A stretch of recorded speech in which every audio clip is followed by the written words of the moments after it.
மற்றும் ஒரு முக்கிய செய்தி, கரும்பிற்கான கொள்முதல் விலையாக டன்னிற்கு ரூபாய் 3151 நிர்ணயம் செய்யப்பட்டிருக்கிறது. கரும்புக்கான கொள்முதல் விலையாக டன்னிற்கு ரூபாய் 3151 தமிழ்நாடு அரசு நிர்ணயம் செய்திருக்கிறது.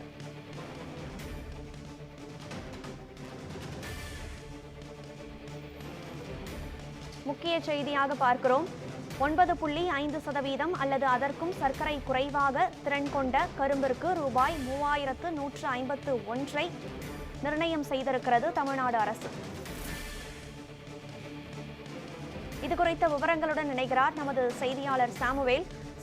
கரும்பிற்கான கொள்முதல் விலை தமிழக அரசு நிர்ணயம் செய்திருக்கிறது. இது குறித்த முழு விவரங்களையும் பதிவு செய்யுங்கள்.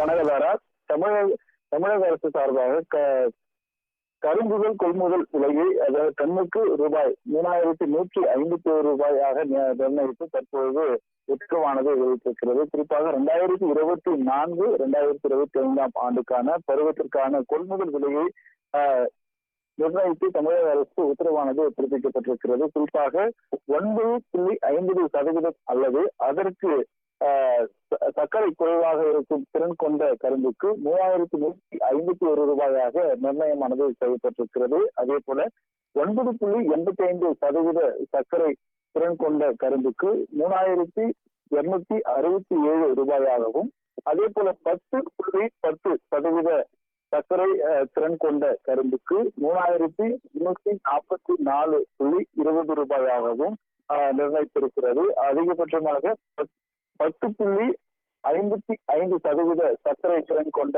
கரும்புகளுக்கு 3532.80 ரூபாயாகவும் நிர்ணயித்து தமிழக அரசு தற்போது உத்தரவானது பிறப்பித்திருப்பது குறிப்பிடத்தக்கது. விவரங்களை வழங்கியமைக்கு நன்றி சாமுவேல்.